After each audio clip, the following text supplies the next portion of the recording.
Good evening from Hofstra University in Hempstead, New York. I'm Lester Holt, anchor of NBC Nightly News. I want to welcome you to the first presidential debate. The participants tonight are Donald Trump and Hillary Clinton. This debate is sponsored by the Commission on Presidential Debates, a nonpartisan, nonprofit organization. The commission drafted tonight's format, and the rules have been agreed to by the campaigns. The 90-minute debate is divided into 6 segments, each 50 minutes long. We'll explore 3 topic areas tonight: achieving prosperity, America's direction, and securing America. At the start of each segment, I will ask the same lead-off question to both candidates, and they will each have up to 2 minutes to respond. From that point until the end of the segment, we'll have an open discussion. The questions are mine and have not been shared with the commission or the campaigns. The audience here in the room has agreed to remain silent so that we can focus on what the candidates are saying. I will invite you to applaud, however, at this moment as we welcome the candidates. Democratic nominee for President of the United States, Hillary Clinton, and Republican nominee for President of the United States, Donald J. Trump.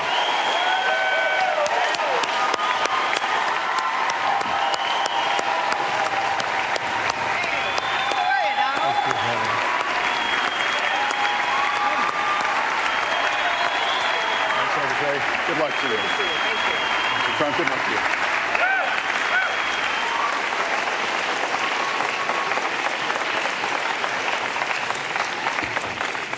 you. Well, I don't expect us to cover all the issues of this campaign tonight, but I remind everyone there are 2 more presidential debates scheduled.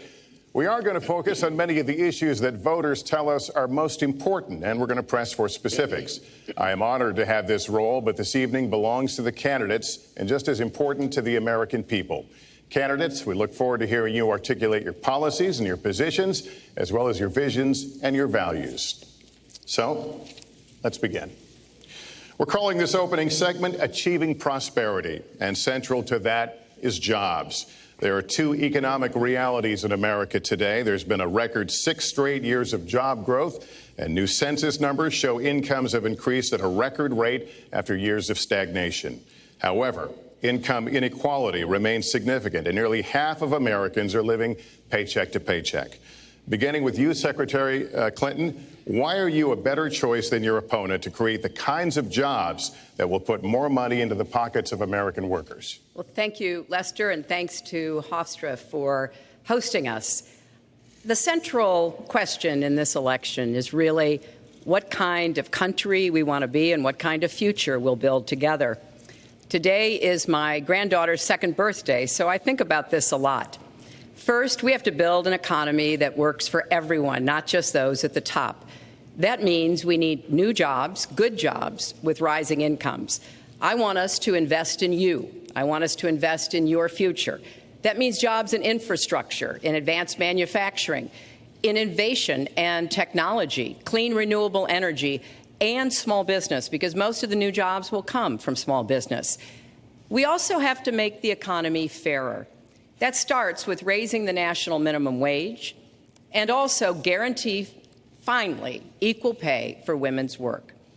I also want to see more companies do profit sharing. If you help create the profits, you should be able to share in them, not just the executives at the top.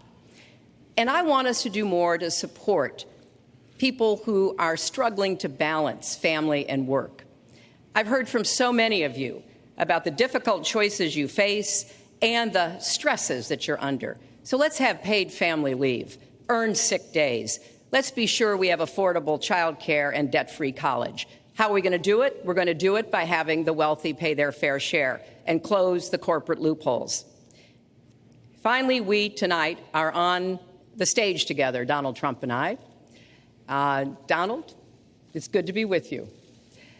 We're going to have a debate where we are talking about the important issues facing our country. You have to judge us. Who can shoulder the immense, awesome responsibilities of the presidency? Who can put into action the plans that will make your life better? I hope that I will be able to earn your vote on November 8th.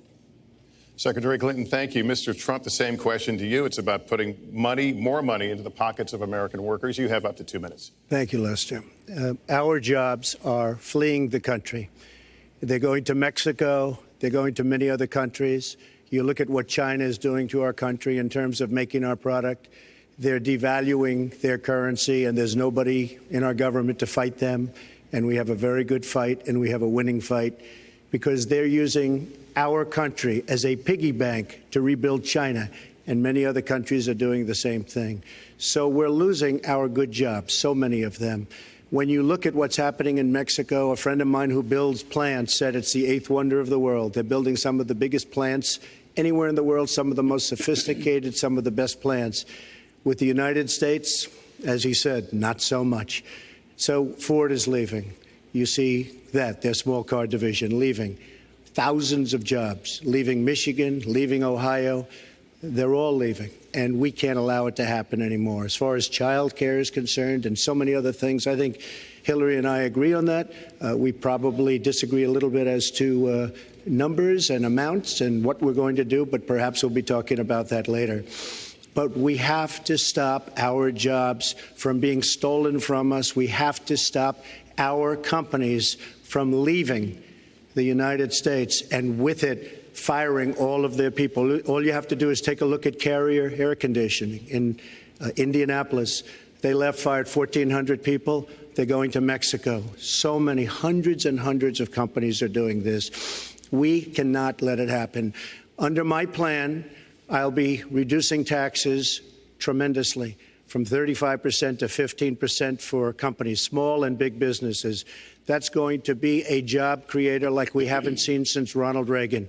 It's going to be a beautiful thing to watch. Companies will come, they will build, they will expand, new companies will start, and I look very, very much forward to doing it. We have to renegotiate our trade deals, and we have to stop these countries from stealing our companies and our jobs.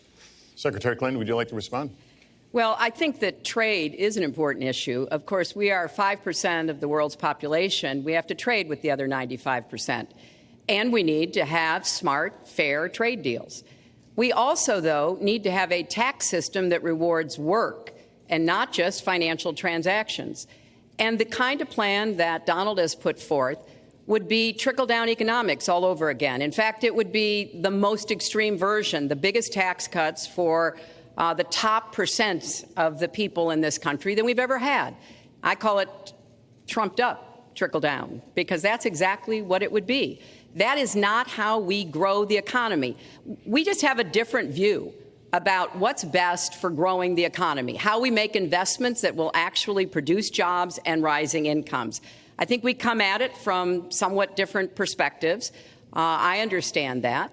You know, Donald was very fortunate in his life, and that's all to his benefit.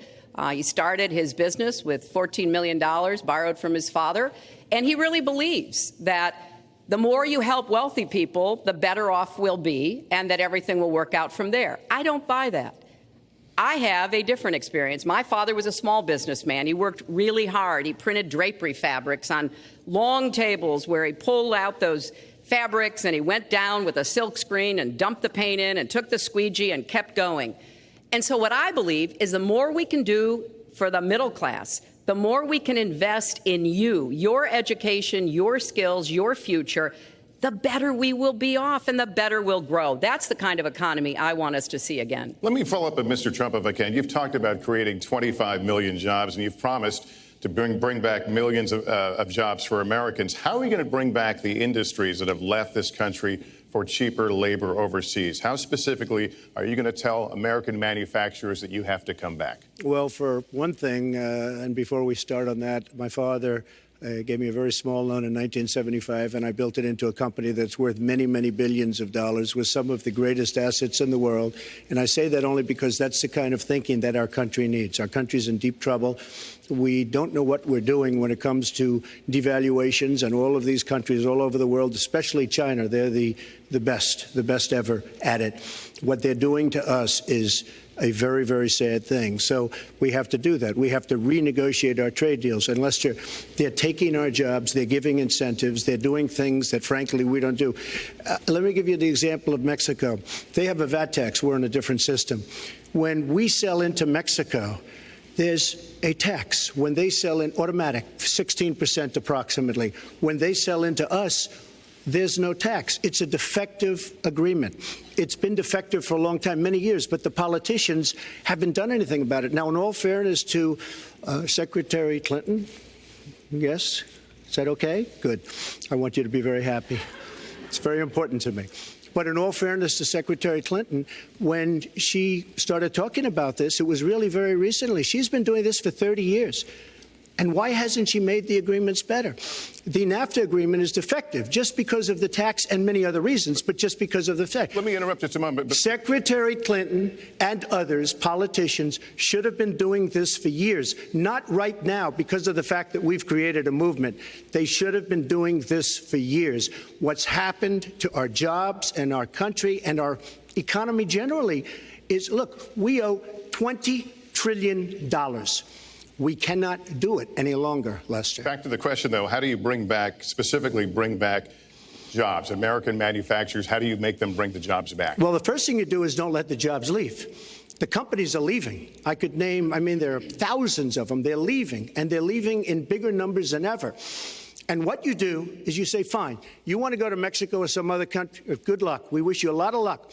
But if you think you're going to make your air conditioners or your cars or your cookies or whatever you make and bring them into our country without a tax, you're wrong. And once you say you're going to have to tax them coming in, and our politicians never do this because they have special interests, and the special interests want those companies to leave because in many cases they own the companies. So what I'm saying is we can stop them from leaving. We have to stop them from leaving, and that's a big, big factor. Let me let Secretary Clinton get in there. Let's stop for a second and remember where we were 8 years ago. We had the worst financial crisis, the Great Recession, the worst since the 1930s. That was in large part because of tax policies that slashed taxes on the wealthy, failed to invest in the middle class, took their eyes off of Wall Street, and created a perfect storm. In fact, Donald was one of the people who rooted for the housing crisis. He said back in 2006, gee, I hope it does collapse because then I can go in and buy some and make some money. Well, it did collapse. That's called business, by the way. 9 million people lost their jobs. 5 million people lost their homes, and $13 trillion in family wealth was wiped out. Now, we have come back from that abyss, and it has not been easy. So we're now on the precipice of having a potentially much better economy. But the last thing we need to do is to go back to the policies that failed us in the first place. Independent experts have looked at what I've proposed and looked at what Donald's proposed, and basically they've said this, that if his tax plan, which would blow up the debt by over $5 trillion and would in some instances disadvantage middle-class families compared to the wealthy, were to go into effect, we would lose 3.5 million jobs and maybe have another recession. They've looked at my plans and they've said, okay, if we can do this, and I intend to get it done, we will have 10 million more new jobs because we will be making investments where we can grow the economy. Take clean energy. Some country is going to be the clean energy superpower of the 21st century. Donald thinks that climate change is a hoax perpetrated by the Chinese. I think it's real. I did not. Science is real. I do not say that. And I think it's important that we grip this and deal with it, both at home and abroad. And here's what we can do. We can deploy 500 million more solar panels. We can have enough clean energy to power every home. We can build a new modern electric grid. That's a lot of jobs. That's a lot of new economic activity. So I've tried to be very specific about what we can and should do, and I am determined that we're going to get the economy really moving again, building on the progress we've made over the last 8 years, but never going back to what got us in trouble in the first place. Mr. Trump. She talks about solar panels. We invested in a solar company, our country. That was a disaster. They lost plenty of money on that one. Now, look, I'm a great believer in all forms of energy, but we're putting a lot of people out of work. Our energy policies are a disaster. Our country is losing so much in terms of energy, in terms of paying off our debt. You can't do what you're looking to do with $20 trillion in debt. The Obama administration, from the time they've come in, is over 230 years worth of debt, and he's topped it. He's doubled it in a course of almost 8 years, 7.5 years to be semi-exact. So I will tell you this. We have to do a much better job at keeping our jobs. And we have to do a much better job at giving companies incentive to build new companies or to expand, because they're not doing it. And all you have to do is look at Michigan and look at Ohio and look at all of these places where so many of their jobs and their companies are just leaving. They're gone. And Hillary, I just ask you this. You've been doing this for 30 years. Why are you just thinking about these solutions right now? For 30 years you've been doing it, and now you're just starting to think of solutions. Well, actually, I will bring back jobs. You can't bring back jobs. Well, actually, I have thought about this quite a bit. Yeah, for 30 years. I have, well, not quite that long. I think my husband did a pretty good job in the 1990s. I think a lot about what worked and how we can make it work again. Well, he approved 3 million NAFTA. New jobs, He approved a balanced NAFTA, budget, which is the single worst trade deal ever approved in this country. Incomes went up for everybody. Manufacturing jobs went up also in the 1990s, if we're actually going to look at the facts. When I was in the Senate, I had a number of trade deals that came before me, and I held them all to the same test. Will they create jobs in America? Will they raise incomes in America? And are they good for our national security? Some of them I voted for. The biggest one, a multinational one known as CAFTA, I voted against. And because I hold the same standards as I look at all of these trade deals. But let's not assume that trade is the only challenge we have in the economy. I think it is a part of it, and I've said what I'm going to do. I'm going to have a special prosecutor.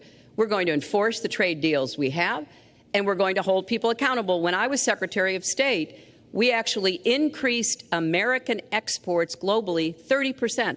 We increased them to China 50%. So I know how to really work to get new jobs and to get exports that help to create more new jobs. Well, you haven't done it in 30 years or 26 years. Well, any number you I've want to been do. a senator, You Donald, haven't done it. And you haven't I done have it. been a And Secretary of State, and I have Your done husband signed a lot. NAFTA, which was one of the worst things that ever happened to the that's your manufacturing opinion. industry. That is your You opinion. go to New England, you go to Ohio, Pennsylvania, you go anywhere you want, Secretary Clinton, and you will see devastation where manufacturing is down 30, 40, sometimes 50%. NAFTA is the worst trade deal maybe ever signed anywhere, but certainly ever signed in this country. And now you want to approve Trans-Pacific Partnership. You were totally in favor of it. Then you heard what I was saying, how bad it is, and you said, I can't win that debate. But you know that if you did win, you would approve that, and that will be almost as bad as NAFTA. Nothing will ever top NAFTA. That is just not accurate. I was against it once it was finally negotiated and the terms were laid out. I wrote about that in... You called it the gold standard. Well, I hope... You called it the gold standard of trade deals. You said it's the finest deal you've ever seen. No. And then you heard what I said about it, and all of a sudden you were against it. Well, Donald, I know you live in your own reality, but that is not the facts. The facts are, I did say I hoped it would be a good deal, but when it was negotiated, which I was not responsible for, I concluded it wasn't. I wrote about that. So is it President Obama's fault? Is it President Obama's fault? Even announced. Look, there Secretary, is it President Obama's fault? There are because he's pushing it. There are different views about what's good for our country, our economy, and our leadership in the world. And I think it's important to look at what we need to do to get the economy going again. That's why I said new jobs with rising incomes, investments, not in more tax cuts that would add $5 trillion to the debt. But you have no plan. Oh, I do. Secretary, in fact, you have no plan. A book about it. It's called Stronger Together. You can pick it up tomorrow. That's about all you... Folks, at the bookstore or at an airport near you. We're going to move to... But it's because I see this. We need to have strong growth, fair growth, sustained growth. We also have to look at how we help families balance the responsibilities at home and the responsibilities at business. So we have a very robust set of plans, and people who have looked at both of our plans have concluded that mine would create 10 million jobs and yours would lose us 3.5 million jobs and explode You are going to approve one of the biggest tax cuts in history. You are going to approve one of the biggest tax increases in history. you are going to drive business out. Your regulations are a disaster, and you're going to increase regulations all over the place. And by the way, my tax cut is the biggest since Ronald Reagan. I'm very proud of it. It will create tremendous numbers of new jobs. But regulations, you are going to regulate these businesses out of existence. When I go around, Lester, I tell you this, I've been all over. And when I go around, despite the tax cut, the things that businesses and people like the most is the fact that I'm cutting regulation. You have regulations on top of regulations, and new companies cannot form, and old companies are going out of business, and you want to increase the regulations and make them even worse. I'm going to cut regulations, but I'm going to cut taxes big league, and you're going to raise taxes big league. End of story. Let me get you to pause right there, because we're going to move into the next segment. We're going to talk taxes. That can't be left Please to stand. Take 30 seconds. And then we're I going to go kind on. of assumed that there would be a lot of these charges and claims. And so Facts. we have taken the homepage of my website, HillaryClinton.com, and we've turned it into a fact checker. So if you want to see in real time what the facts are, please go and take a look. And take a look at mine also, and you'll see. Not add a penny to the debt, and your plans would add $5 trillion to the debt. What I have proposed would cut regulations and streamline them for small businesses. What I have proposed would be paid for by raising taxes on the wealthy, because they have made all the gains in the economy. And I think it's time that the wealthy and corporations paid their fair share to support this country. You just opened the next segment. Well, look, could I just finish? Actually, I think I should. I'm going to give you a chance right here. And you take a look at her website. She's going to raise taxes $1.3 trillion. Mr. Trump, and look at her website. You know what? It's no different than this. She's telling us how to fight ISIS. Just go to her website. She tells you how to fight ISIS on her website. I don't think General Douglas MacArthur would like that too much. The next segment, we're continuing the subject of... Well, at least I have a plan to fight ISIS. No, you're telling the enemy everything you want to do. No, we're not. See, you're telling the enemy everything you want to do. No wonder you've been fighting. No wonder you've been fighting ISIS your entire adult life. Well, go to the fact checkers. Get to work. You are unpacking a lot here, and we're still on the issue of achieving prosperity. And I want to talk about taxes. The fundamental difference between the two of you concerns the wealthy. Secretary Clinton, you're calling for a tax increase in the wealthiest Americans. I'd like you to further defend that. And Mr. Trump, you're calling for tax cuts for the wealthy. I'd like you to defend that. And this next 2-minute answer goes to you, Mr. Trump. Well, I'm really calling for major jobs, because the wealthy are going to create tremendous jobs. They're going to expand their companies. They're going to do a tremendous job. I'm getting rid of the carried interest provision. And if you really look, it's not a tax. It's really not a great thing for the wealthy. It's a great thing for the middle class. It's a great thing for companies to expand. And when these people are going to put billions and billions of dollars into companies, and when they're going to bring $2.5 trillion back from overseas, where they can't bring the money back because politicians like Secretary Clinton won't allow them to bring the money back because the taxes are so onerous and the bureaucratic red tape. So what is so bad? So what they're doing is they're leaving our country, and they're, believe it or not, leaving because taxes are too high and because some of them have lots of money outside of our country. And instead of bringing it back and putting the money to work because they can't work out a deal to, and everybody agrees it should be brought back. Instead of that, they're leaving our country to get their money because they can't bring their money back into our country because of bureaucratic red tape, because they can't get together, because we have a president that can't sit them around a table and get them to approve something. And here's the thing. Republicans and Democrats agree that this should be done. $2.5 trillion. I happen to think it's double that. It's probably $5 trillion that we can't bring into our country, Lester. And with a little leadership, you'd get it in here very quickly, and it could be put to use on the inner cities and lots of other things, and it would be beautiful. But we have no leadership. And honestly, that starts with Secretary Clinton. All right, you have 2 minutes on the same question to defend tax increases on the wealthiest Americans, Secretary Clinton. I have a feeling that by the end of this evening, I'm going to be blamed for everything that's ever happened. Why not? Why not? Yeah, why not? Just join the debate by saying more crazy things. Now, Let me say there's nothing crazy about not letting our companies bring their money back into their country. This is Secretary Clinton's 2 minutes, please. Yeah, well, let's start the clock again, Lester. We've looked at your tax proposals. I don't see changes in the corporate tax rates or the kinds of proposals you're referring to that would cause the repatriation, bringing back of money that's stranded overseas. I happen to support that. I happen to support that in a way that will actually work to our benefit. But when I look at what you have proposed, you have what is called now the Trump loophole, because it would so advantage you and the business you do. You've proposed an approach that has a $4 billion tax benefit for your family. And when you look at what you are proposing, much for my family? It is, Lester, as I said, trumped up trickle down. Trickle down did not work. It got us into the mess we were in 2008 and 9. Slashing taxes on the wealthy hasn't worked. And a lot of really smart, wealthy people know that. And they are saying, hey, we need to do more to make the contributions we should be making to rebuild the middle class. I don't think top-down works in America. I think building the middle class, investing in the middle class, making college debt-free so more young people can get their education, helping people refinance their debt from college at a lower rate. Those are the kinds of things that will really boost the economy. Broad-based, inclusive growth is what we need in America, not more advantages for people at the very top. Mr. Trump, typical politician, all talk, no action, sounds good, doesn't work, never going to happen.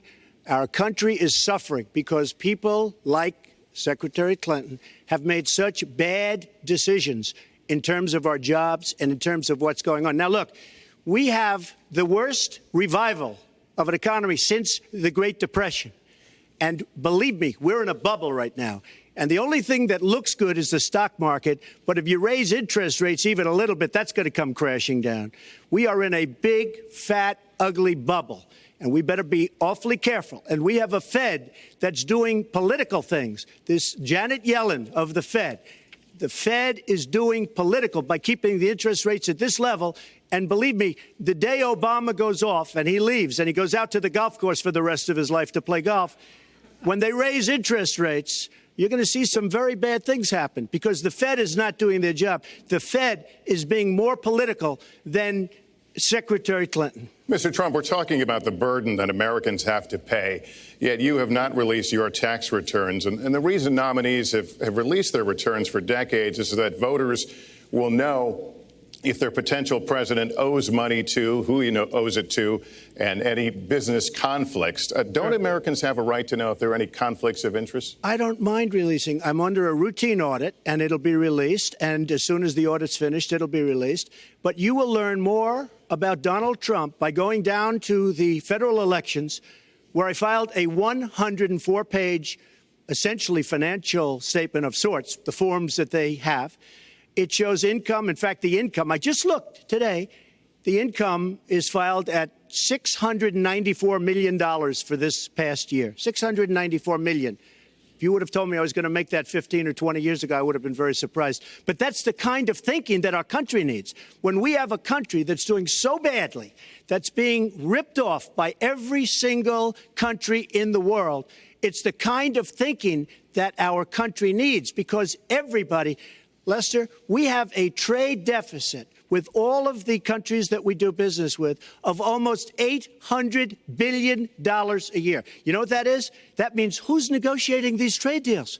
We have people that are political hacks negotiating our trade deals. The IRS says an audit of your taxes, you're perfectly free to release your taxes during an audit. And so the question, does the public's right to know outweigh your personal? Well, I told you, I will release them as soon as the audit. Look, I've been under audit almost for 15 years. I know a lot of wealthy people that have never been audited. I said, do you get audited? I get audited almost every year. And in a way, I should be complaining. I'm not even complaining. I don't mind it. It's almost become a way of life. I get audited by the IRS, but other people don't.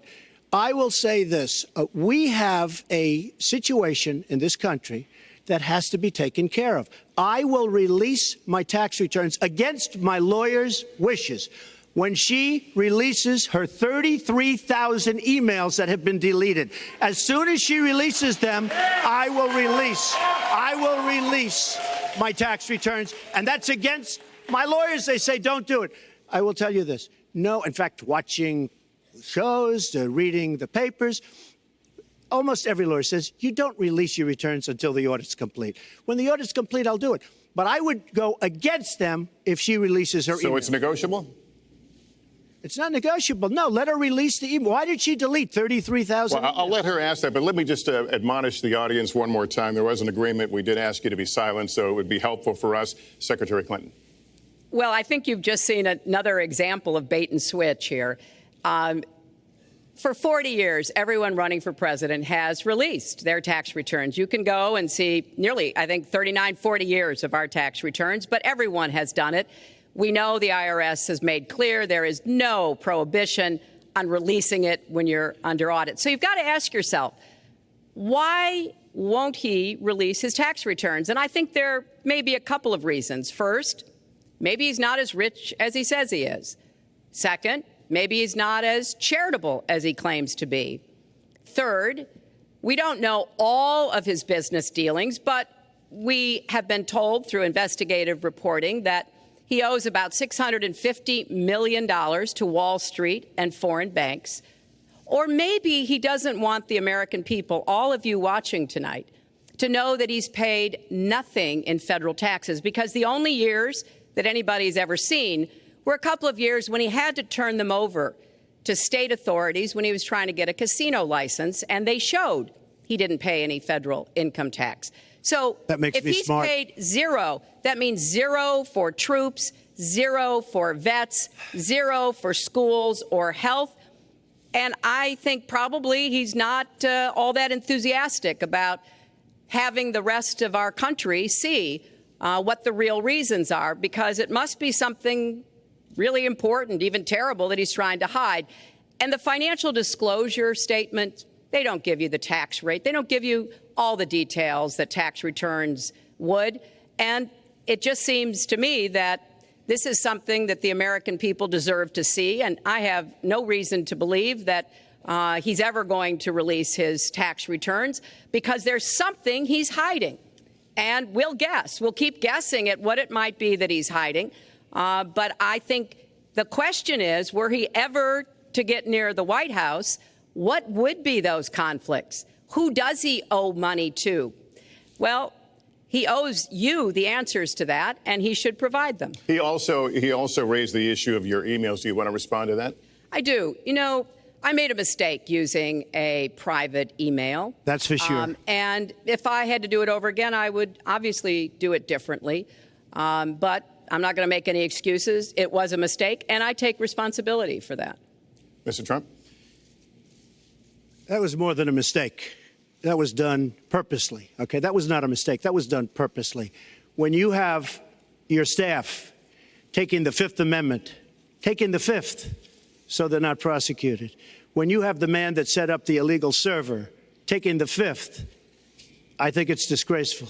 And believe me, this country thinks it's disgraceful. It really thinks it's disgraceful also. As far as my tax returns, you don't learn that much from tax returns, that I can tell you. You learn a lot from financial disclosure. And you should go down and take a look at that. The other thing, I'm extremely underleveraged. The report that said 650, which, by the way, a lot of friends of mine that know my business said, boy, that's really not a lot of money. It's not a lot of money relative to what I had. The buildings that were in question, they said in the same report, which was actually, it wasn't even a bad story, to be honest with you, but the buildings are worth $3.9 billion. And the 650 isn't even on that. But it's not 650. It's much less than that. But I could give you a list of banks. I would, if that would help you, I would give you a list of banks. These are very fine institutions, very fine banks. I could do that very quickly. I am very underleveraged. I have a great company. I have a tremendous income. And the reason I say that is not in a braggadocious way. It's because it's about time that this country had somebody running it that has an idea about money. When we have $20 trillion in debt, and our country's a mess. You know, it's one thing to have $20 trillion in debt, and our roads are good, and our bridges are good, and everything's in great shape. Our airports are like from a third world country. You land at LaGuardia, you land at Kennedy, you land at LAX, you land at Newark, and you come in from Dubai and Qatar, and you see these incredible, you come in from China, you see these incredible airports, and you land, we've become a third world country. So the worst of all things has happened. We owe $20 trillion, and we're a mess. We haven't even started. And we've spent $6 trillion in the Middle East, according to a report that I just saw, whether it's 6 or 5, but it looks like it's 6. $6 trillion in the Middle East. We could have rebuilt our country twice, and it's really a shame. And it's politicians like Secretary Clinton that have caused this problem. Our country has tremendous problems. We're a debtor nation. We're a serious debtor nation. And we have a country that needs new roads, new tunnels, new bridges, new airports, new schools, new hospitals.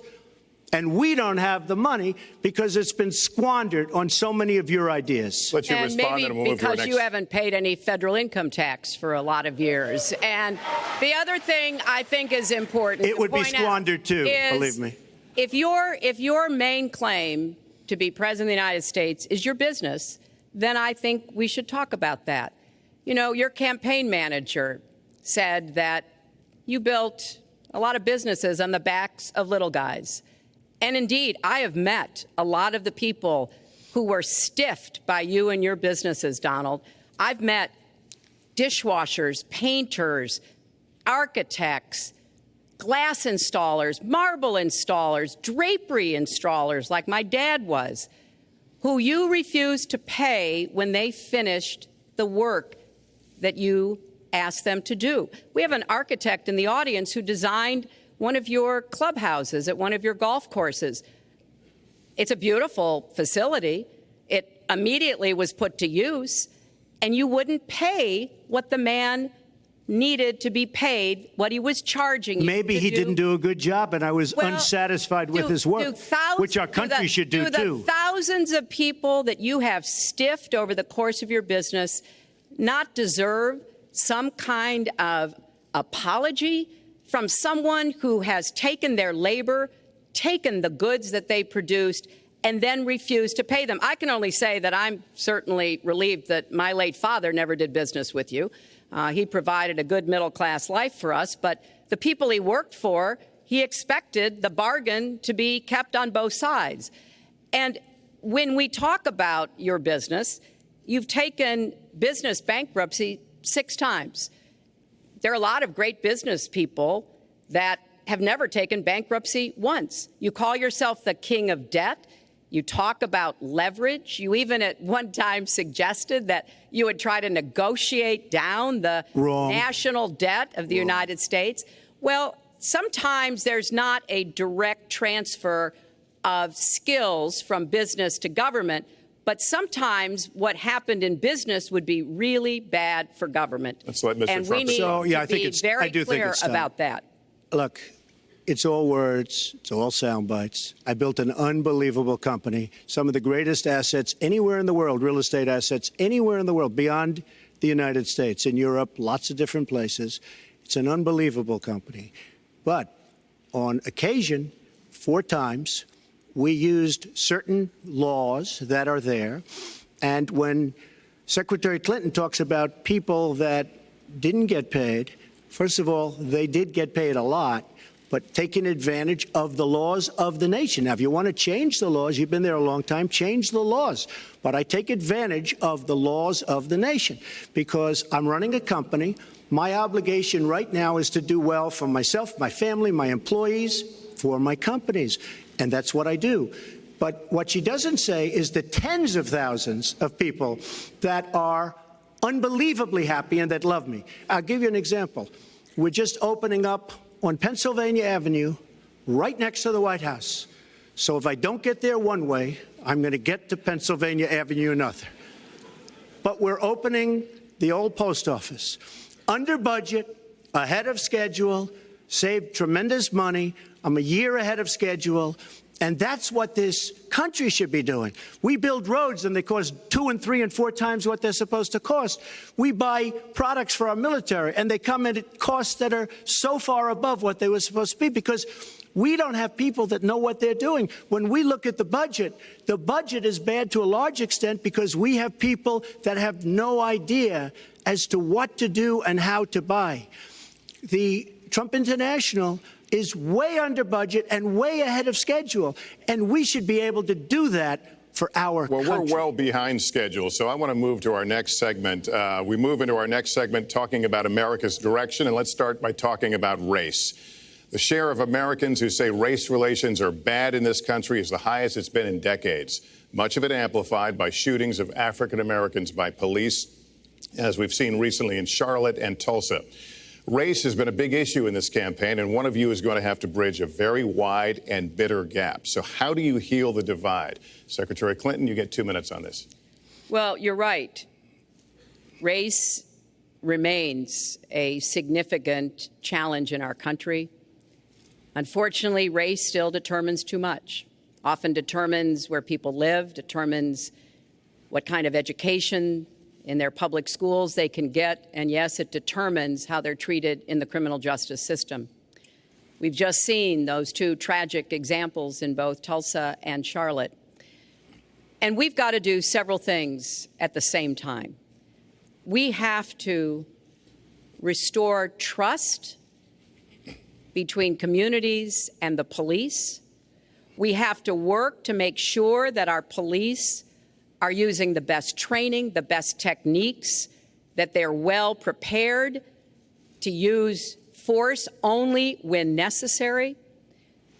Everyone should be respected by the law, and everyone should respect the law. Right now, that's not the case in a lot of our neighborhoods. So I have, ever since the first day of my campaign, called for criminal justice reform. I've laid out a platform that I think would begin to remedy some of the problems we have in the criminal justice system. But we also have to recognize, in addition to the challenges that we face with policing, there are so many good, brave police officers who equally want reform. So we have to bring communities together in order to begin working on that as a mutual goal. And we've got to get guns out of the hands of people who should not have them. The gun epidemic is the leading cause of death of young African American men, more than the next 9 causes put together. So we have to do 2 things, as I said. We have to restore trust. We have to work with the police. We have to make sure they respect the communities and the communities respect them. And we have to tackle the plague of gun violence, which is a big contributor to a lot of the problems that we're seeing today. All right, Mr. Trump, you have 2 minutes. How do you heal the divide? Well, first of all, Secretary Clinton doesn't want to use a couple of words, and that's law and order. And we need law and order. If we don't have it, we're not going to have a country. And when I look at what's going on in Charlotte, a city I love, a city where I have investments, when I look at what's going on throughout various parts of our country, whether it's, I can just keep naming them all day long. We need law and order in our country. And I just got today, as you know, the endorsement of the Fraternal Order of Police. We just came in. We have endorsements from, I think, almost every police group, a large percentage of them in the United States. We have a situation where we have our inner cities, African Americans, Hispanics, are living in hell because it's so dangerous. You walk down the street, you get shot. In Chicago, they've had thousands of shootings, thousands, since January 1st. Thousands of shootings. And I'm saying, where is this? Is this a war-torn country? What are we doing? And we have to stop the violence. We have to bring back law and order in a place like Chicago where thousands of people have been killed, thousands over the last number of years. In fact, almost 4,000 have been killed since Barack Obama became president. Almost 4,000 people in Chicago have been killed. We have to bring back law and order. Now, whether or not in a place like Chicago you do stop and frisk, which worked very well, Mayor Giuliani is here, it worked very well in New York, it brought the crime rate way down. But you take the gun away from criminals that shouldn't be having it. We have gangs roaming the street, and in many cases, they're illegally here, illegal immigrants, and they have guns, and they shoot people. And we have to be very strong, and we have to be very vigilant. We have to know what we're doing. Right now, our police, in many cases, are afraid to do anything. We have to protect our inner cities because African-American communities are being decimated by crime. Your 2 minutes has expired, but I do want to follow up. Stop and frisk was ruled unconstitutional in New York because it largely singled out Black and Hispanic young men. No, you're wrong. It went before a judge who was a very against police judge. It was taken away from her, and our new mayor, refused to go forward with the case. They would have won an appeal. If you look at it throughout the country, there are many places where the argument is that it's a form of racial profiling. No, the argument is that we have to take the guns away from these people that have them and that are bad people that shouldn't have them. These are felons. These are people that are bad people that shouldn't be. When you have 3,000 shootings in Chicago from January 1st, when you have 4,000 people killed in Chicago by guns from the beginning of the presidency of Barack Obama, his hometown, you have to have stop and frisk. You need more police. You need a better community relation. You don't have good community relations in Chicago. It's terrible. I have property there. It's terrible what's going on in Chicago. But when you look, and Chicago's not the only, you go to Ferguson, you go to so many different places. You need better relationships. I agree with Secretary Clinton on this. You need better relationships between the communities and the police, because in some cases it's not good. But you look at Dallas, where the relationships were really studied. The relationships were really a beautiful thing. And then 5 police officers were killed one night very violently. So there's some bad things going on, some really bad things. Secretary Clinton, but we need, Lester, we need law and order. And we need law and order in the inner cities, because the people that are most affected by what's happening are African-American and Hispanic people. And it's very unfair to them what our politicians are allowing to happen. Secretary Clinton.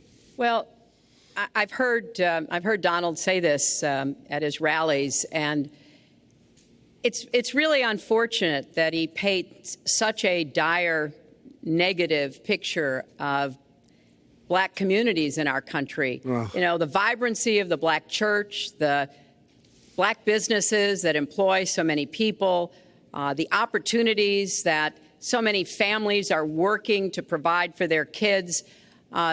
There's a lot that we should be proud of and we should be supporting and lifting up. But we do always have to make sure we keep people safe. There are the right ways of doing it, and then there are ways that are ineffective. Stop and frisk was found to be unconstitutional, and in part because it was ineffective. It did not do what it needed to do. Now, I believe in community policing, and in fact, violent crime is 1/2 of what it was in 1991. Property crime is down 40%. We just don't want to see it creep back up. We've had 25 years of very good cooperation, but there were some problems, some unintended consequences. Too many young African-American and Latino men ended up in jail for nonviolent offenses, and it's just a fact that if you're a young African-American man and you do the same thing as a young white man, you are more likely to be arrested, charged, convicted, and incarcerated. So we've got to address the systemic racism in our criminal justice system. We cannot just say law and order. We have to say we have to come forward with a plan that is going to divert people from the criminal justice system, deal with mandatory minimum sentences, which have put too many people away for too long for doing too little. We need to have more second chance programs. I'm glad that We're ending private prisons in the federal system. I want to see them ended in the state system. You shouldn't have a profit motivation to fill prison cells with young Americans. So there are some positive ways we can work on this. And I believe strongly that common sense gun safety measures would assist us right now. And this is something Donald has supported along with the gun lobby. Right now, we've got too many military-style weapons on the streets. In a lot of places, our police are outgunned. We need comprehensive background checks, and we need to keep guns out of the hands of those who will do harm. And we finally need to pass a prohibition on anyone who's on the terrorist watch list from being able to buy a gun in our country. If you're too dangerous to fly, you are too dangerous to buy a gun. So there are things we can do, and we ought to do it in a bipartisan way. Secretary Clinton, last week you said we've got to do everything possible to improve policing, to go right at implicit bias. Do you believe that police are implicitly biased against black people? Lester, I think implicit bias is a problem for everyone, not just police. I think, unfortunately, too many of us in our great country jump to conclusions about each other. And therefore, I think we need all of us to be asking hard questions about, why am I feeling this way? But when it comes to policing, since it can have literally fatal consequences, I have said in my first budget we would put money into that budget to help us deal with implicit bias by retraining a lot of our police officers. I've met with a group of very distinguished, experienced police chiefs a few weeks ago. They admit it's an issue. They've got a lot of concerns. Mental health is one of the biggest concerns because now police are having to handle a lot of really difficult mental health problems on the street. They want support. They want more training. They want more assistance. And I think the federal government could be in a position where we would offer and provide that. I'd like to respond. Please. First of all, I agree, and a lot of people, even within my own party, want to give certain rights to people on watch lists and no-fly lists. I agree with you. When a person is on a watch list or a no-fly list, and I have the endorsement of the NRA, which I'm very proud of. These are very, very good people, and they're protecting the Second Amendment. But I think we have to look very strongly at no-fly lists and watch lists. And when people are on there, even if they shouldn't be on there, we'll help them. We'll help them legally. We'll help them get off. But I tend to agree with that quite strongly. I do want to bring up the fact that you were the one that brought up the word super predator about young black youth. And that's a term that I think was it's been horribly met, as you know. I think you've apologized for it. But I think it was a terrible thing to say. And when it comes to stop and frisk, you're talking about taking guns away. Well, I'm talking about taking guns away from gangs and people that use them. And I really don't think you disagree with me on this, if you want to know the truth. I think maybe there's a political reason why you can't say it, but I really don't believe. In New York City, stop and frisk, we had 2,200 murders, and stop and frisk brought it down to 500 murders. 500 murders is a lot of murders. Hard to believe. 500 is like supposed to be good. But we went from 2,200 to 500, and it was continued on by Mayor Bloomberg, and it was terminated by current mayor. But stop and frisk had a tremendous impact on the safety of New York City, tremendous beyond belief. So when you say it has no impact, it really did. It had a very, very big impact. Well, it's also fair to say, if we're going to talk about mayors, that under the current mayor, crime has continued to drop, including murders. So there you're is. Wrong. You're wrong. No, I'm not. Murders are up. All right, you check. New York has done an excellent job, and I give credit. I give credit across the board, going back to mayors, to police chiefs, because it has worked, and other communities need to come together to do what will work as well. Look, one murder is too many, but it is important that we learn about what has been effective and not go to things that sound good that really did not have the kind of impact that we would want. Who disagrees with keeping neighborhoods safe? But let's also add, no one should disagree about respecting the rights of young men who live in those neighborhoods. And so we need to do a better job of working again with the communities, faith communities, business communities, as well as the police to try to deal with this problem. This conversation is about race, and so, Mr. Trump, I have to ask you. But I'd like to just respond, if I might. Please, 20 seconds. I'd just like to respond. Please respond, then I've got to I follow will. up. Look, the African-American community has been let down by our politicians. They talk good around election time, like right now, and after the election, they said, see you later, I'll see you in 4 years. The African-American community, look, the community within the inner cities has been so badly treated. They've been abused and used in order to get votes by Democrat politicians, because that's what it is. They've controlled these communities for up to 100 years. Mr. Trump, let me... Unbroken. And I will tell you, you look at the inner cities, and I just left Detroit, and I just left Philadelphia, and you've seen me. I've been all over the place. You decided to stay home, and that's okay. But I will tell you, I've been all over, and I've met some of the greatest people I'll ever meet within these communities, and they are very, very upset with what their politicians have told them and what their politicians have done. Mr. Trump, I think Donald just criticized me for preparing for this debate. And yes, I did. And you know what else I prepared for? I prepared to be president. And I think that's a good thing. Mr. Trump, for 5 years, you perpetuated a false claim that the nation's first black president was not a natural-born citizen. You questioned his legitimacy. In the last couple of weeks, you acknowledged what most Americans have accepted for years: the president was born in the United States. Can you tell us what took you so long? I'll tell you just very simple to say. Sidney Blumenthal works for the campaign and very close friend of Secretary Clinton. And her campaign manager, Patty Doyle, went to, during the campaign, her campaign against President Obama, fought very hard. And you can go look it up and you can check it out. And if you look at CNN this past week, Patty Solis Doyle was on Wolf Blitzer saying that this happened. Blumenthal sent McClatchy, highly respected reporter at McClatchy, to Kenya to find out about it. They were pressing it very hard. She failed to get the birth certificate. When I got involved, I didn't fail. I got him to give the birth certificate. So I'm satisfied with it, and I'll tell you why I'm satisfied with it. That was because I want to get on to defeating ISIS, because I want to get on to creating jobs, because I want to get on to having a strong border, because I want to get on to things that are very important to me and that are very important to the country. I will let you respond. That's important, but I just want to get the answer here. The birth certificate was produced in 2011. You continued to tell the story and question the president's legitimacy in 2012, 13, 14, 15, as recently as January. So the question is, what changed your mind? Well, nobody was pressing it. Nobody was caring much about it.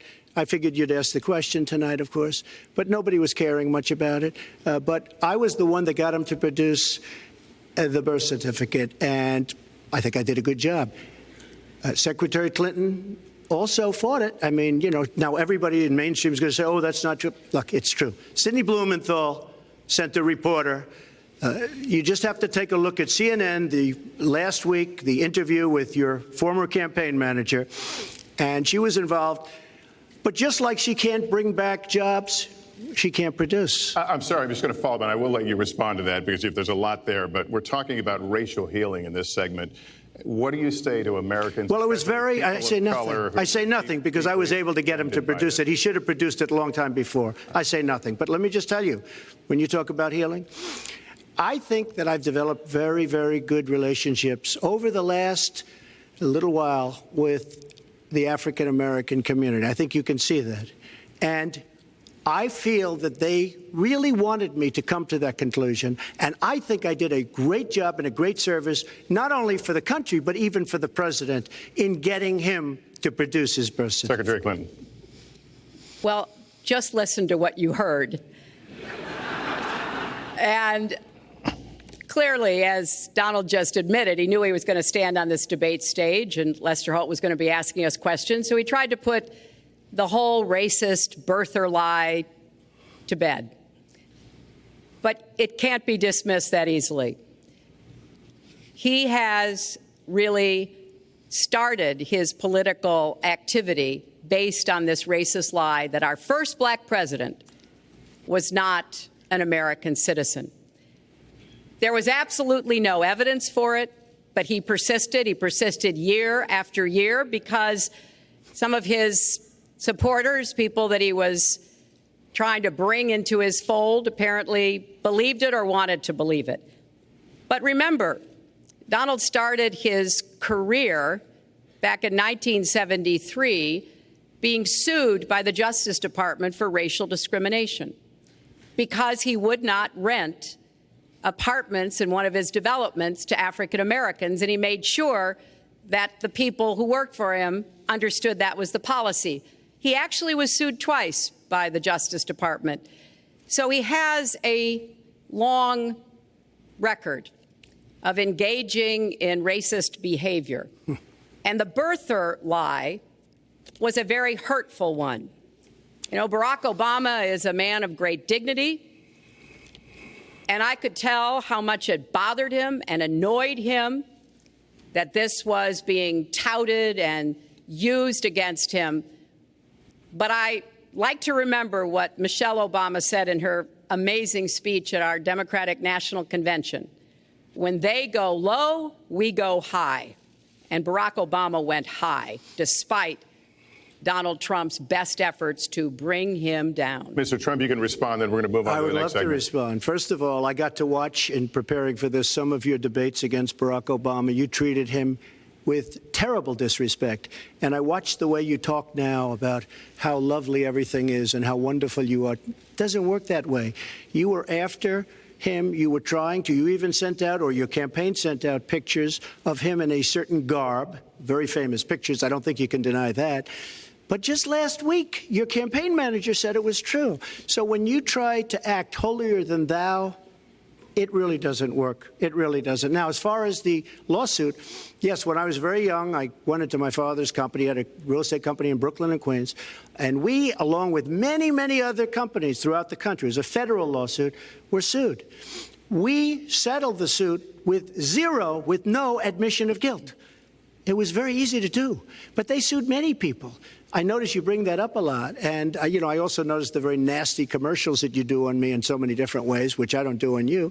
Maybe I'm trying to save the money, but frankly, I look at that and I say, isn't that amazing? Because I settled that lawsuit with no admission of guilt, but that was a lawsuit brought against many real estate firms, and it's just one of those things. I'll go on one step further.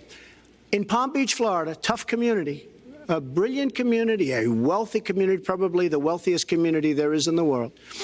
I opened a club and really got great credit for it. No discrimination against African Americans, against Muslims, against anybody.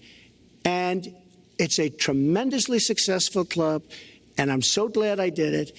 And I have been given great credit for what I did, and I'm very, very proud of it. And that's the way I feel.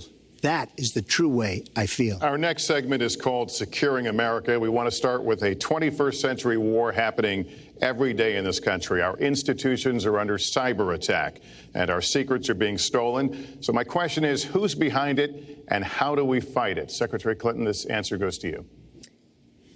Well, I think cybersecurity, cyber warfare will be one of the biggest challenges facing the next president, because clearly we're facing at this point two different kinds of adversaries. There are the independent hacking groups that do it mostly for commercial reasons, to try to steal information that they then can use to make money.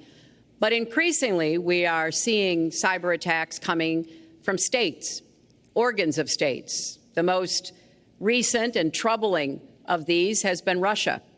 There's no doubt now that Russia has used cyber attacks against all kinds of organizations in our country, and I am deeply concerned about this. I know Donald's very praiseworthy of Vladimir Putin, but Putin is playing a really tough, long game here. And one of the things he's done is to let loose cyber attackers to hack into government files, to hack into personal files, hack into the Democratic National Committee. And we recently have learned that that this is one of their preferred methods of trying to wreak havoc and collect information. We need to make it very clear, whether it's Russia, China, Iran, or anybody else, the United States has much greater capacity, and we are not going to sit idly by and permit state actors to go after our information, our private sector information or our public sector information. And we're going to have to make it clear that we don't want to use the kinds of tools that we have. We don't want to engage in a different kind of warfare, but we will defend the citizens of this country. And the Russians need to understand that. I think they've been treating it as almost a probing. How far would we go? How much would we do? And that's why I was so shocked when Donald publicly invited Putin to hack into Americans.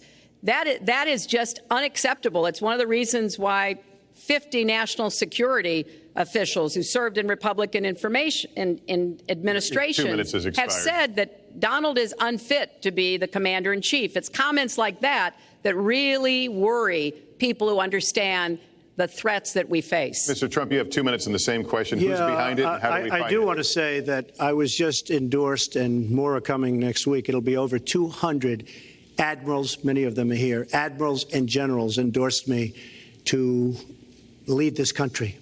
That just happened, and many more are coming, and I'm very proud of it. In addition, I was just endorsed by ICE. They've never endorsed anybody before on immigration. I was just endorsed by ICE. I was just recently endorsed 16,500 Border Patrol agents.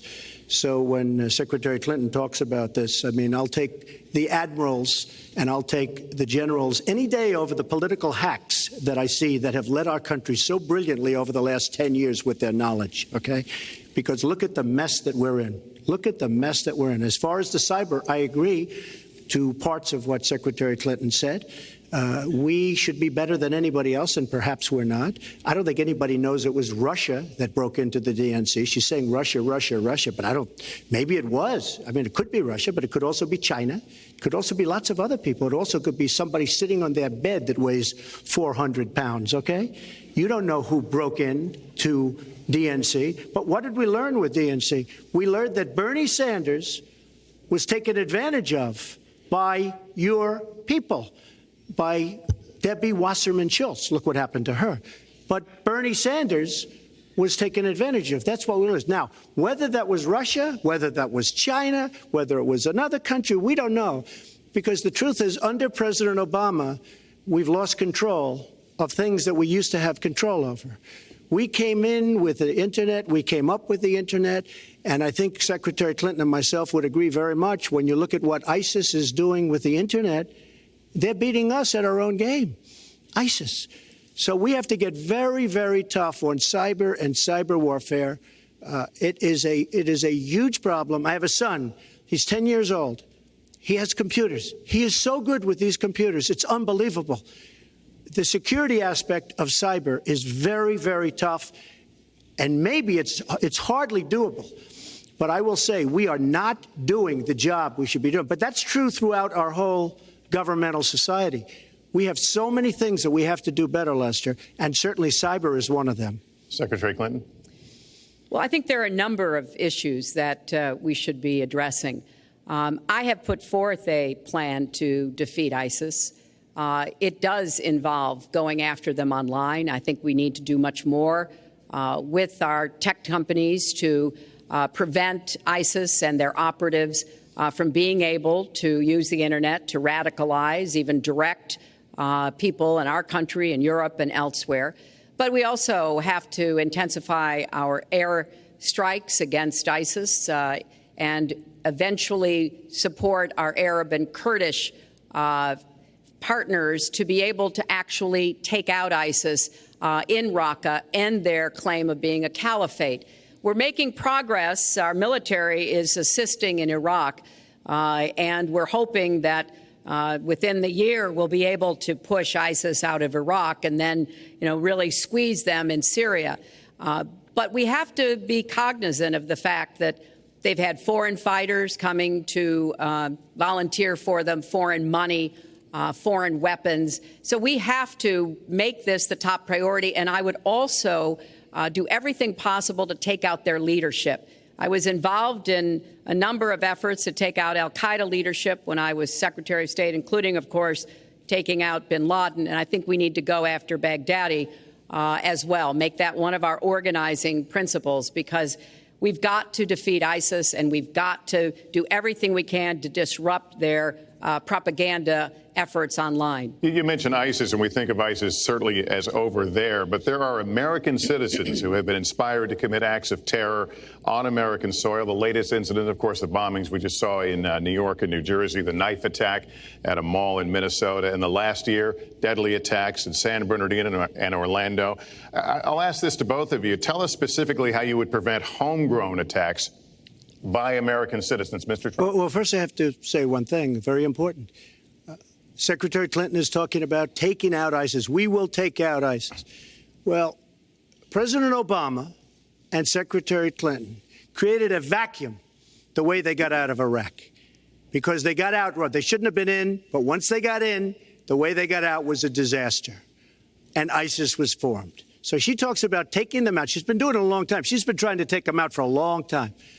But they wouldn't have even been formed if they left some troops behind, like 10,000 or maybe something more than that. And then you wouldn't have had them. Or, as I've been saying for a long time, and I think you'll agree because I said it to you once, had we taken the oil, and we should have taken the oil, ISIS would not have been able to form either, because the oil was their primary source of income. And now they have the oil all over the place, including the oil, a lot of the oil in Libya, which was another one of her disasters. Secretary Clinton. Well, I hope the fact checkers are turning up the volume and really working hard. Donald supported the invasion of Iraq. Wrong. That is absolutely wrong. Proved over and over again. Wrong. He actually advocated for the actions we took in Libya and urged that Gaddafi be taken out after actually doing some business with him one time. But the larger point, he says this constantly, is George W. Bush made the agreement about when American troops would leave Iraq, not Barack Obama.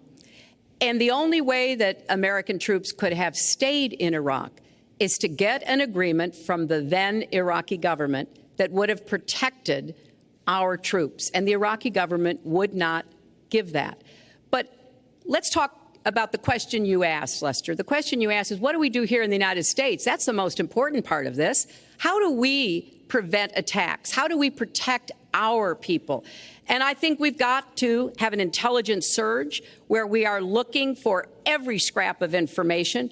I was so proud of law enforcement in New York, in Minnesota, in New Jersey. You know, they responded so quickly, so professionally to the attacks that occurred by Rahami, and they brought him down. And we may find out more information because he is still alive, which may prove to be an intelligence benefit.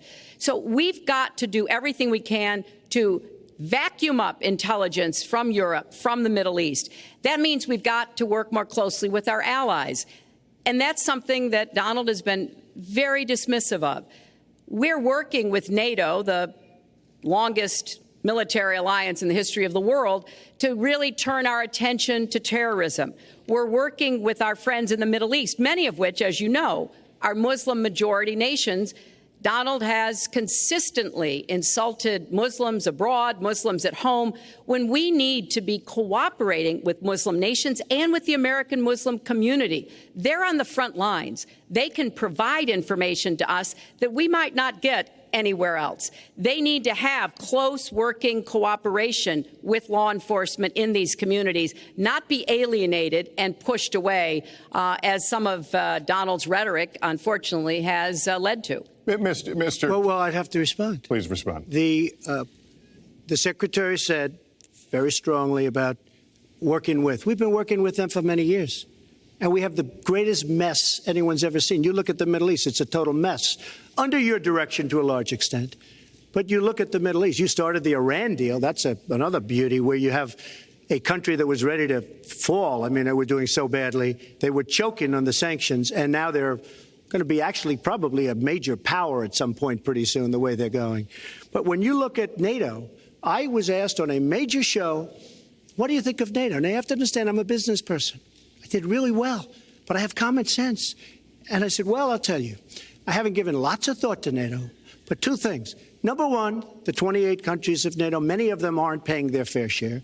Number two, and that bothers me because we should be, yes, we're defending them, and they should at least be paying us what they're supposed to be paying by treaty and contract.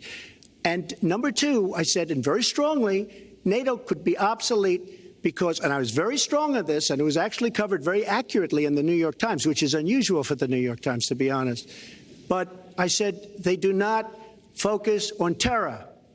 And I was very strong, and I said it numerous times. And about 4 months ago, I read on the front page of the Wall Street Journal that NATO is opening up a major terror division.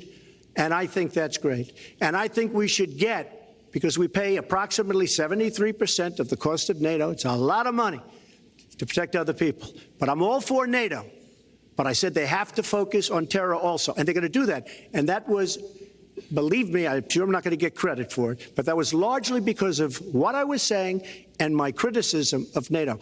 I think we have to get NATO to go into the Middle East with us, in addition to surrounding nations, and we have to knock the hell out of ISIS, and we have to do it fast. When ISIS formed in this vacuum created by Barack Obama and Secretary Clinton, and believe me, you were the ones that took out the troops. Not only that, you named the day. They couldn't believe it. They sat back probably and said, I can't believe it. They said, no, wait a minute. We've covered when they formed, this is something that never should have happened. It should have never happened. Now, you're talking about taking out ISIS, but you were there and you were Secretary of State when it was a little infant. Now it's in over 30 countries. And you're going to stop them? I don't think so. Mr. Trump, a lot of these are judgment questions. You had supported the war in Iraq before the invasion. What makes your judgment? I did not support the war in Iraq. 2002. That is a mainstream media nonsense put out by her because she, frankly, I think the best person in her campaign is mainstream media. My question is, since you would you like to hear? Why is your I was against the war. Wait a minute. I was against the war in Iraq, just so you put it out. The record shows otherwise. The record does not show that. Why is your judgment? The record shows that I'm right. When I did an interview with Howard Stern, very lightly, first time anyone's asked me that, I said, very lightly, I don't know, maybe, who knows, essentially. I then did an interview with Neil Cavuto. We talked about the economy is more important. I then spoke to Sean Hannity, which everybody refuses to call Sean Hannity.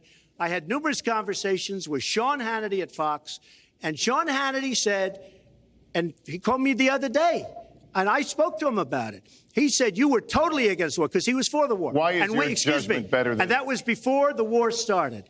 Sean Hannity said very strongly to me and other people, he's willing to say, but nobody wants to call him, I was against the war. He said, you used to have fights with me because Sean was in favor of the war. And I understand that side also, not very much, because we should have never been there. But nobody called Sean Hannity. And then they did an article in a major magazine shortly after the war started, I think in 2004, but they did an article which had me totally against the war in Iraq.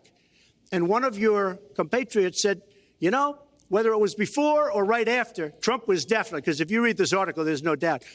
But if somebody, and I'll ask the press, if somebody would call up Sean Hannity, this was before the war started, he and I used to have arguments about the war. I said it's a terrible and a stupid thing. It's going to destabilize the Middle East, and that's exactly what it's done. It's been a disaster. My reference was to what you had said in 2002, and my question was, why is your judgment any different than Mrs. Clinton? Well, I have much better judgment than she does. There's no question about that. I also have a much better temperament than she has.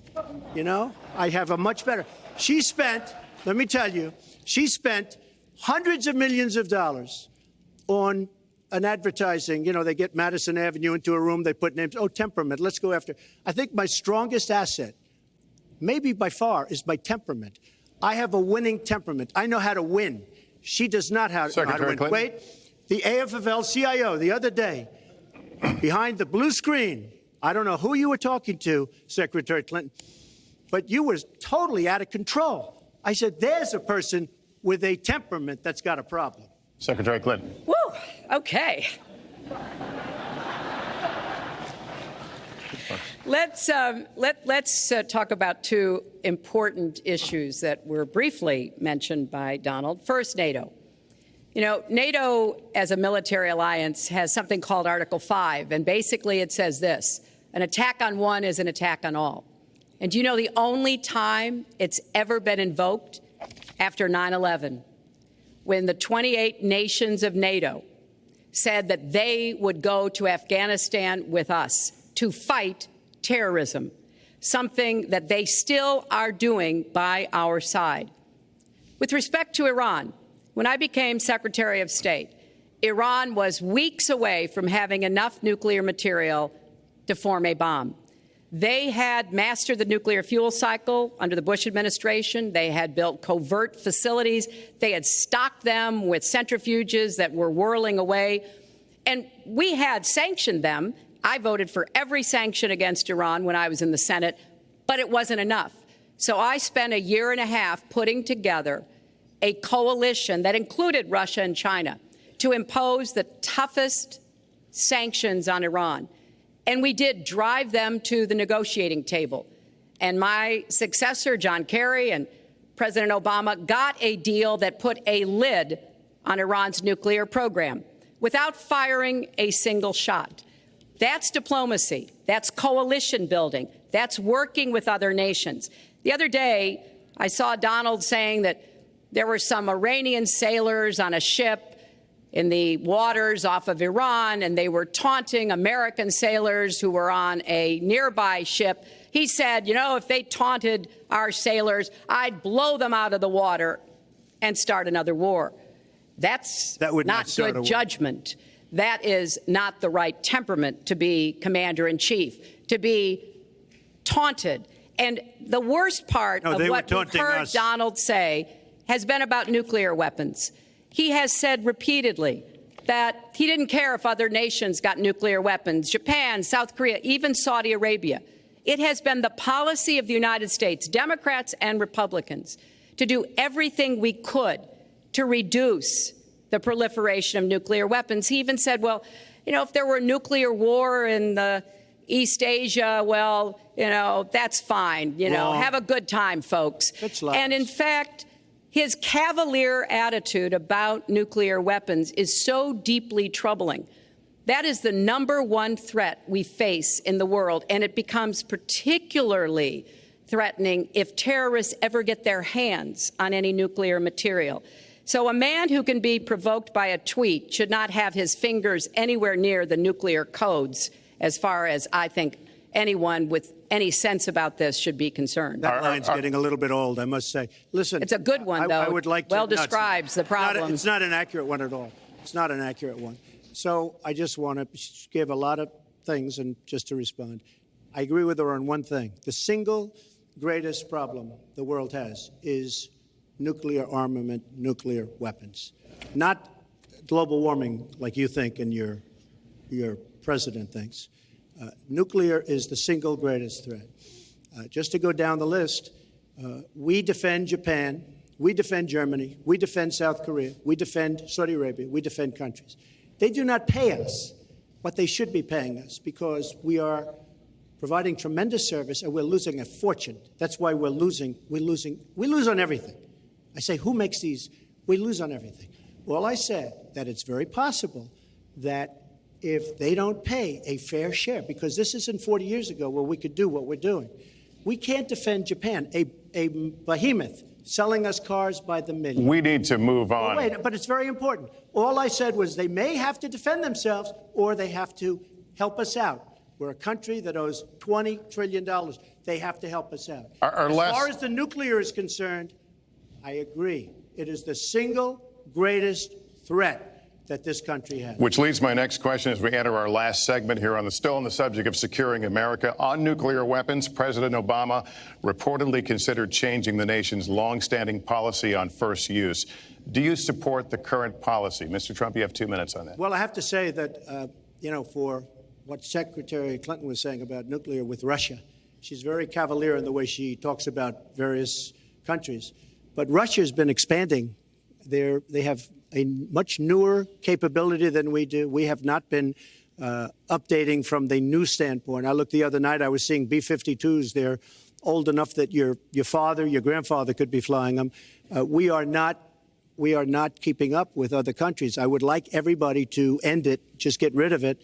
But I would certainly not do first strike. I think that once the nuclear alternative happens, it's over. At the same time, we have to be prepared. I can't take anything off the table because you look at some of these countries. You look at North Korea. We're doing nothing there. China should solve that problem for us. China should go into North Korea. China is totally powerful as it relates to North Korea. And by the way, another one powerful is the worst deal I think I've ever seen negotiated that you started is the Iran deal. Iran is one of their biggest trading partners. Iran has power over North Korea. And when they made that horrible deal with Iran, they should have included the fact that they do something with respect to North Korea. And they should have done something with respect to Yemen and all these other places. And when asked to Secretary Kerry, why didn't you do that? Why didn't you add other things into the deal? One of the great giveaways of all time, including $400 million in cash. Nobody's ever seen that before. That turned out to be wrong. It was actually $1.7 billion in cash. Obviously, I guess, for the hostages, it certainly looks that way.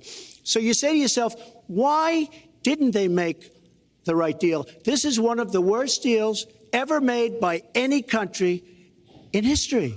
The deal with Iran will lead to nuclear problems. All they have to do is sit back 10 years, and they don't have to do much, and they're going to end up getting nuclear. I met with Bibi Netanyahu the other day. Believe me, he is not a happy camper. All right. Mrs. Clinton, Secretary Clinton, you have 2 minutes. Let me start by saying words matter. Words matter when you run for president, and they really matter when you are president.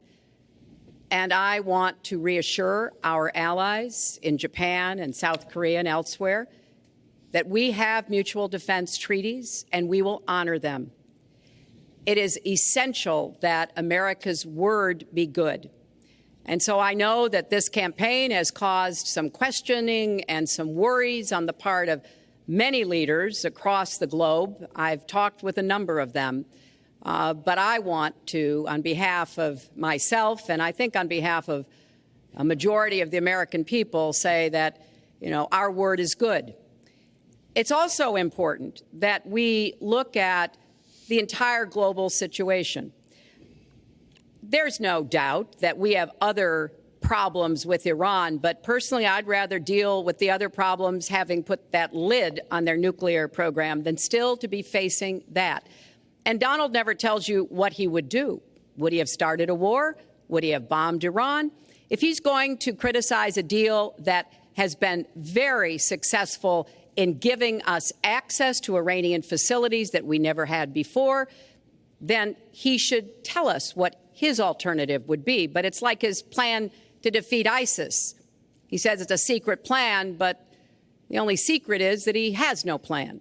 So we need to be more precise in how we talk about these issues. People around the world follow our presidential campaigns so closely, trying to get hints about what we will do. Can they rely on us? Are we going to lead the world with strength and in accordance with our values? That's what I intend to do. I intend to be a leader of our country that people can count on, both here at home and around the world, to make decisions that will further peace and prosperity, but also stand up to bullies, whether they're abroad or at home. We cannot let those who would try to destabilize the world, to interfere with American interests and security, to be given any opportunities at all. Is expired. Let's do one thing I'd like to say. Very quickly. I will go very quickly, but I will tell you that Hillary will tell you to go to her website and read all about how to defeat ISIS, which she could have defeated by never having it, get going in the first place. Right now, it's getting tougher and tougher to defeat them because they're in more and more places, more and more states, more and more nations. Mr. Trump. And it's a big problem. And as far as Japan is concerned, I want to help all of our allies. But we are losing billions and billions of dollars. We cannot be the policeman of the world. We cannot protect countries all over the world where they're not paying us what we need. We have just a few final questions. She doesn't say that because she's got no business ability. We need heart. We need a lot of things. But you have to have some basic ability. And sadly, she doesn't have that. All of the things that she's talking about could have been taken care of during the last 10 years, let's say, while she had great power. But they weren't taken care of. And if she ever wins this race, they won't be taken care of. Mr. Trump, this year, Secretary Clinton became the first woman nominated for president by a major party. Earlier this month, you said she doesn't have, quote, a presidential look. She's standing here right now. What did you mean by that? She doesn't have the look. She doesn't have the stamina. I said she doesn't have the stamina. And I don't believe she does have the stamina. To be president of this country, you need tremendous stamina. The quote was, I just don't think she has a presidential look. Wait a minute, Lester, you asked me a question. Did you ask me a question? You have to be able to negotiate our trade deals. You have to be able to negotiate, that's right, with Japan, with Saudi Arabia. I mean, can you imagine we're defending Saudi Arabia, and with all of the money they have, we're defending them and they're not paying? All you have to do is speak to them. Wait, you have so many different things you have to be able to do, and I don't believe that Hillary has the stamina. Let's let her respond. Well, as soon as he travels to 112 countries and negotiates a peace deal, a ceasefire, a release of dissidents, an opening of new opportunities in nations around the world, or even spends 11 hours testifying in front of a congressional committee, he can talk to me about stamina. The world, let me tell you, Hillary has experience, but it's bad experience. We have made so many bad deals during the last. So she's got experience, that I agree, but it's bad experience. Whether it's the Iran deal that you're so in love with, where we gave them $150 billion back, whether it's the Iran deal, whether it's anything you can name, you almost can't name a good deal. I agree. She's got experience, but it's bad experience. And this country can't afford to have another 4 years of that kind of experience. We are at the final question. One thing, Lester, is, you know, he tried to switch from looks to stamina. But this is a man who has called women pigs, slobs, and dogs, and someone who has said pregnancy is an inconvenience to employers, who has said women don't deserve equal pay unless they do as good a job as men. And one of the worst things he said was about a woman in a beauty contest. He loves beauty contests, supporting them and hanging around them. And he called this woman Miss Piggy.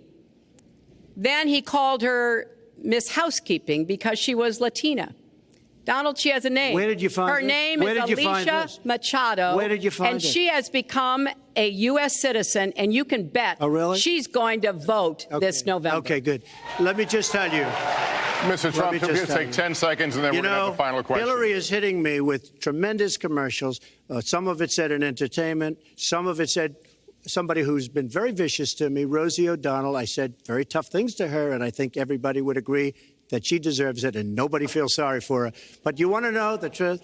I was going to say something extremely rough to Hillary, to her family, and I said to myself, I can't do it. I just can't do it.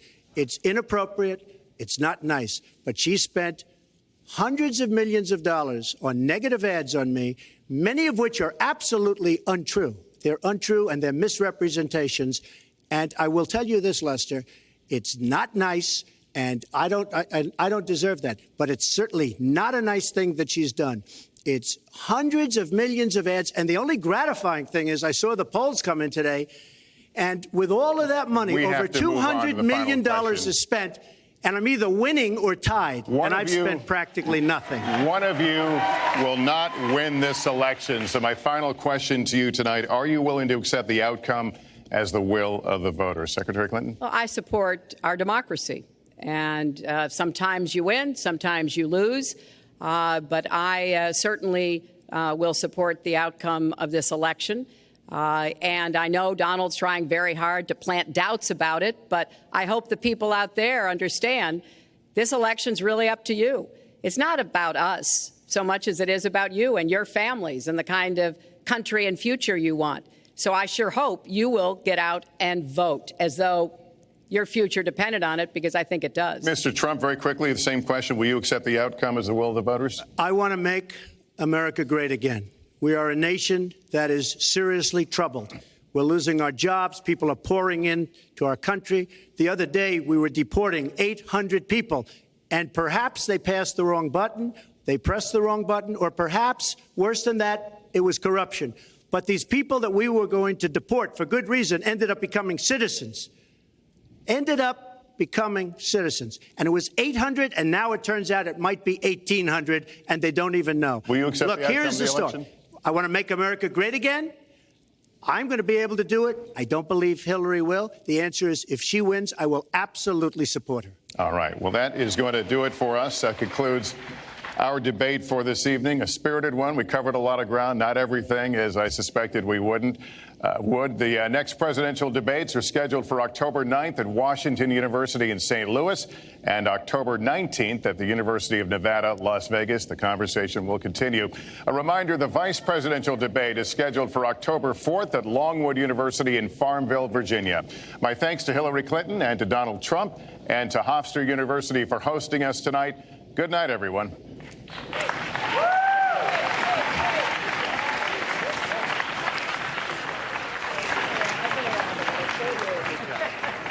Thanks, Lester. Very much. Thank you.